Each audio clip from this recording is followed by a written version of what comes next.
Hello future doctors, मैं हूं अविनाश और इस वीडियो में एक बहुत ही इंपॉर्टेंट टॉपिक पे हम डिस्कस करने वाले हैं। वो टॉपिक ये है कि top medical universities in Russia.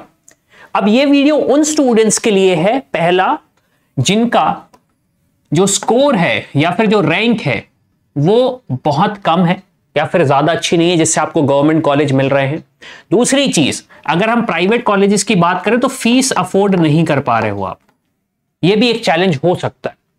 तो ये वीडियो हमने स्पेसिफिकली उन स्टूडेंट्स के लिए बनाया है जो चाहते हैं कि यार अब मैं ड्रॉप नहीं लूं, क्योंकि यार ड्रॉप बहुत ज्यादा ले चुका हूं, मैं अपना ईयर वेस्ट नहीं करना चाहता हूं। मेरे पास जो दूसरे कोर्सेज है जो कि आयुष के थ्रू प्रोवाइड होते हैं, मुझे आयुष का डॉक्टर नहीं बनना है, मुझे डॉक्टर बनना है, तो मैं क्या ऑप्शन एक्सप्लोर कर सकता हूं। तो हमारे पास एक ऑप्शन आ जाता है रशिया का, कि हम एमबीबीएस रशिया से कर सकते हैं।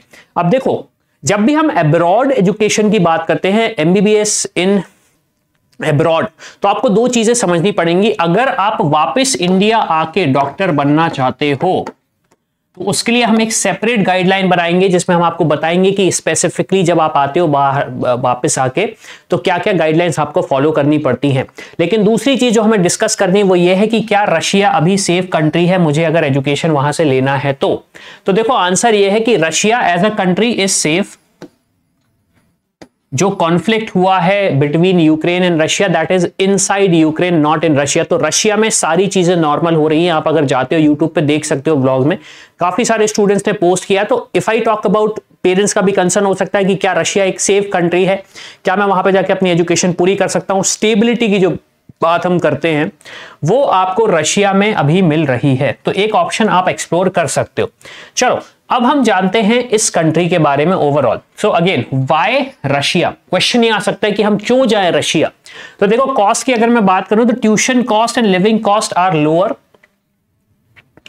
बोल सकते हैं, अफोर्डेबल बोल सकते हैं प्राइवेट इंस्टीट्यूशन से कंपैरिजन में। लोअर बोल सकते हैं क्यों? क्योंकि प्राइवेट इंस्टीट्यूशन इंडिया में जो एक एवरेज फीस आती है वो अराउंड 50 to 60 आती है। ये वेरी करती है, अगेन मैं ये नहीं बोल रहा हर किसी की है, कुछ की 70, कुछ की 80, कुछ की 1 CR से ऊपर है, तो ऐसा नहीं है। ऑन एन एवरेज 50 to 60 आती है और काफी सारे स्टूडेंट्स इतना अमाउंट पे नहीं कर पाते हैं।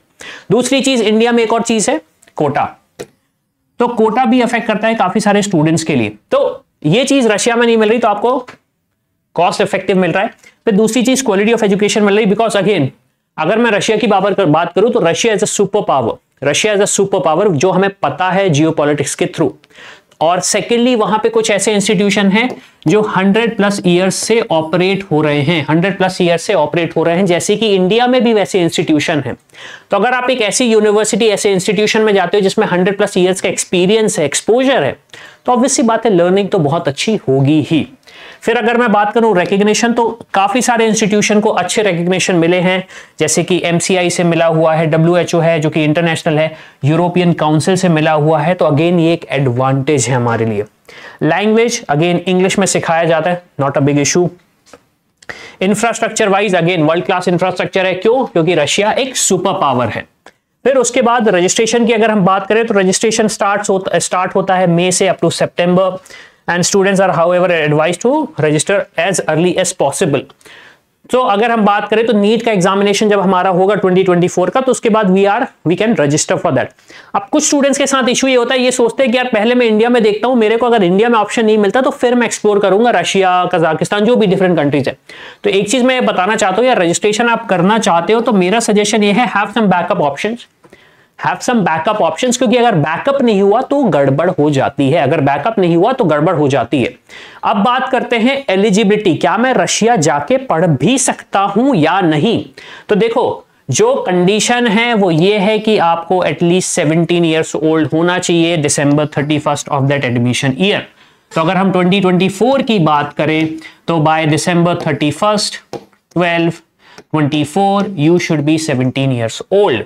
दूसरी चीज, 12th में 50% ग्रेड होना चाहिए PCB में और 40% for reserve category students. NEET qualified होना चाहिए। अगेन आई रिपीट, इंडिया में आके वापस डॉक्टर बनना है अब्रॉड से। नीट क्वालिफाइड नहीं होगा, नहीं बन पाओगे आप डॉक्टर, चाहे कुछ भी कर लो। तो नीट क्वालिफिकेशन होना चाहिए आपका। और MBBS की जो ड्यूरेशन है वो है 6 इयर्स की है, तो 5 इयर्स का एकेडमिक्स है, 1 ईयर का इंटर्नशिप है, जो कि एनएमसी की गाइडलाइन है, अराउंड 4.5 इयर्स प्लस 1 ईयर। फिर अब हम डिस्कस करते हैं टॉप मेडिकल यूनिवर्सिटी रशिया में जो हम टारगेट कर सकते हैं। हम एक जनरल ओवरव्यू लेंगे, डिटेल रिव्यू हम एक सेपरेटली बनाएंगे, एक जनरल ओवरव्यू मैं डिस्कस कर रहा हूं आपसे यहां पे। तो पहला है हमारे पास कजान स्टेट मेडिकल यूनिवर्सिटी, जिसे हम KSMU नाम से भी जानते हैं।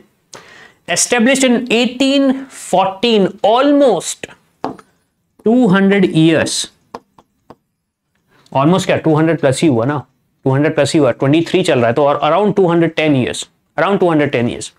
ओके, सो ऑब्वियस सी बात है, जब ऐसा होता है तो एक लीडिंग इंफ्रास्ट्रक्चर आपके पास मिलता है, एक्सपीरियंस मिलता है, जिसको आप मैच नहीं कर सकते। फीस इसकी अराउंड 30 to 35 lakhs है, जिसमें tuition and hostel cost included है। एक चीज और मैं बताना चाहूंगा रशिया के बारे में, या फिर ये हो सकता है डिफरेंट कंट्रीज में भी वैलिड हो, हॉस्टल अगर हम इंडिया में बात करते हैं तो हॉस्टल में भी अज्यूम कि stay accommodation plus food.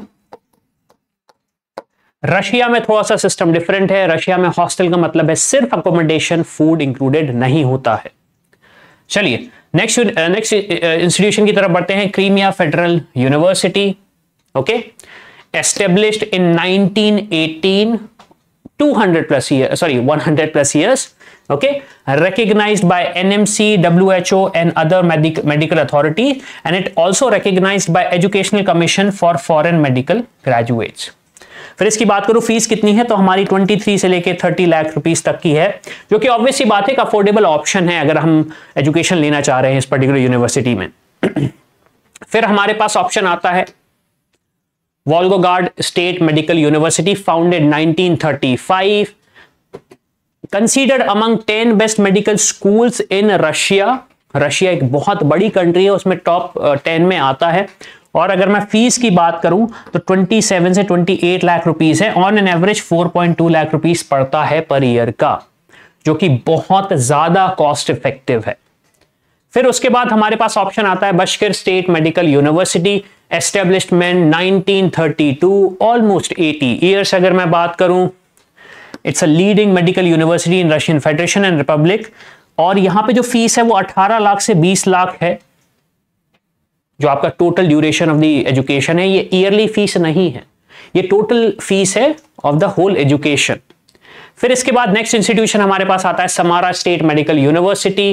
It's a well known and prestigious medical university, established in 1990 as a medical faculty and became independent institution in 1931। Not faculty, it should be facility. Okay, annual fees is around 3.6 lakh, तो total fees आ जाती है around 22 lakh से लेके 26 लाख तक। अब अगर आपको लग रहा है कि 22 लाख से 26 लाख एक बहुत ही कॉस्ट इफेक्टिव ऑप्शन है, तो मैं एक चीज ये बता देता हूं, ये हमने सिर्फ और सिर्फ ट्यूशन फीस इंक्लूड किया है and hostel. Again hostel depend करता है institution to institution wise, there is no mention of your miscellaneous charges. अब भाई मेरा मन है कि मुझे आईफोन 15 प्रो लेना है, तो 1.5 लाख रुपए तो ऐड करने पड़ेंगे ना, 1.5 लाख रुपए तो ऐड करने पड़ेंगे। मेरा मन है मुझे मैकबुक प्रो लेना है, जो कि जिसकी कीमत अराउंड 2.5 लाख आती है, तो यार ये चीज तो ऑब्वियसली बात है हम नहीं बताएंगे। तो ये है इसका जो मतलब जो टोटल फीस आती है। फिर नेक्स्ट है हमारे पास Altai state medical university. Okay, founded 1954, has the largest medical facility in the country, और जो फीस है इसकी वो है 25 lakh rupees for the MBBS course, 25 lakh rupees for the MBBS course. अब 2-4 चीजें मैं आपको बताना चाहता हूं, हम वीडियो के ऑलमोस्ट एंड पे आ चुके हैं। पहली चीज वो ये है कि जब आप फॉरेन कंट्री जाएं, तो प्लीज एक चीज गार्ड बांध के रख लो आप, कि क्या आपको वापस इंडिया आके डॉक्टर बनना है। देखो, अगर नाम की डिग्री चाहिए है तो कोई प्रॉब्लम नहीं है, लेकिन अगर वापस आके इंडिया में डॉक्टर बनना है तो आपको एनएमसी की गाइडलाइंस को फॉलो करना पड़ेगा, क्योंकि गाइडलाइन फॉलो नहीं करी सब गड़बड़ हो जाएगा। दूसरी चीज, बहुत सारे लोग कंसल्टेंट बोल सकते हैं या जो भी है मिडिलमैन, वो गलत डायरेक्शन देते हैं स्टूडेंट को। हो जाएगा हाँ ये है XYZ सारी फॉलो कर रहे हैं गाइडलाइंस, ये सारी चीजें हैं। तो ये चीज आपको समझनी पड़ेगी कि आपको एक सही रास्ता चुनना पड़ेगा, क्योंकि ऑब्वियसली बात है आप गलत अगर रास्ते पे चले तो सब गड़बड़ हो जाएगा। तो मेक श्योर आप जो डिसीजन ले रहे हो वो सही डिसीजन ले रहे हो। ऐसा ना हो कि आप सिर्फ एक सुनने में आ गए कि हाँ यार ये ऑप्शन बहुत अच्छा है, हम चले जाते हैं। क्यों? क्योंकि करियर आपका है, लाइफ आपकी है, तो उसे वेस्ट मत करो। पैसा हो सकता है आपका है, लेकिन मैक्सिमम स्टूडेंट्स के लिए पैसा उनके पेरेंट्स का होता है, तो उसे भी हम वेस्ट ना करें। तो अगर आपको कोई गाइडेंस चाहिए, कोई हेल्प चाहिए, चाहते हो कि अनडिवाइडेड मतलब अनबायस्ड इंफॉर्मेशन या फिर अनबायस्ड सजेशन चाहिए, तो आप यार व्हाट्सएप पे हमें रीच आउट करो, ये हमारा नंबर दिया गया है। हमारे काफ़ी सारे प्रेडिक्टर्स रेडी है, तो उसको जाके हमारे वीडियो के डिस्क्रिप्शन में जाके देखो। तो इसी के साथ ये वीडियो खत्म होता है। मैं हूं अविनाश, मेरा काम है रास्ता दिखाना, आपका काम है चलना। I hope you like this video. For more such videos, keep watching our channel. And do not forget to like, share and subscribe.